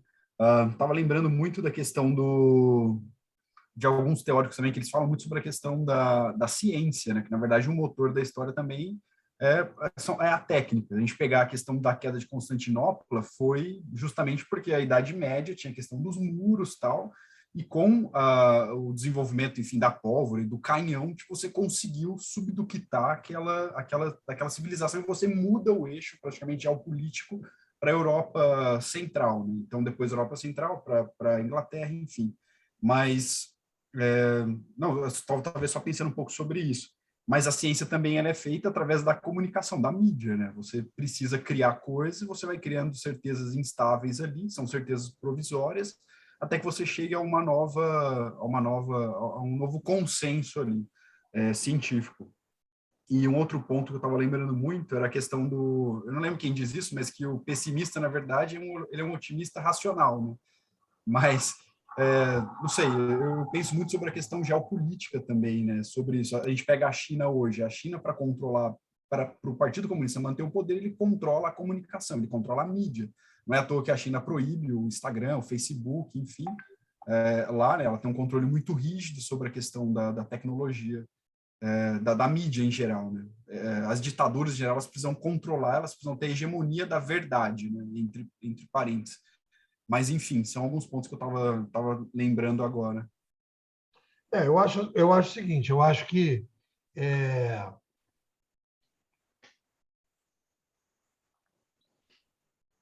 o que nós fizemos aqui a partir do PLV foi a construção de uma nova filosofia social. Começa tudo do zero. Joga tudo fora, começa do zero. Se não tiver essa disposição, dificilmente vai conseguir entender o digital. Essa é uma regra, a partir do que eu vi no PLV. Então, fazendo aí um resumo rápido aí nesses últimos 2 minutos, o que a gente viu aqui? A gente viu que o NEPO é afiliado do PLV, é leviano. Vocês podem dizer, na avaliação final do curso, dizer, olha, o NEPO é muito leviano para mim. Né? O NEPO é leviano, e sendo leviano, tudo o que ele estudou em 16 anos é melhorando o que o PLV escreveu. Qual foi a nossa primeira percepção aqui desse encontro de hoje? Levi, o que você falou é um fenômeno social recorrente, nós precisamos saber qual é a causa, e nós temos aqui como causa, depois nós vamos aprofundar esse tema no próximo encontro, quarta-feira, que é a complexidade demográfica progressiva. Então, qual é a explicação para as revoluções de mídia? Nós aumentamos a população, aumentamos a complexidade, e aí o modelo, olha só que interessante, galera, o modelo de comunicação e, por consequência, o modelo de sobrevivência foi ficando obsoleto. Uma nova mídia visa uma revisão do modelo de sobrevivência. Isso nós estamos falando, Lisandra, da estrutura. É difícil pensar na macroestrutura nesse cenário? É difícil, mas é necessário. Entendeu, Lisandra? Não é uma opção, Lisandra, é uma obrigação.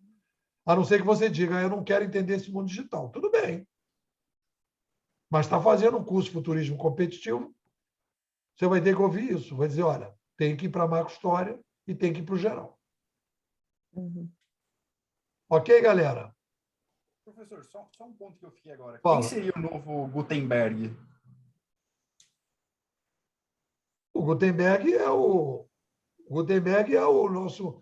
É o início do Gutenberg lá, né, nos Estados Unidos.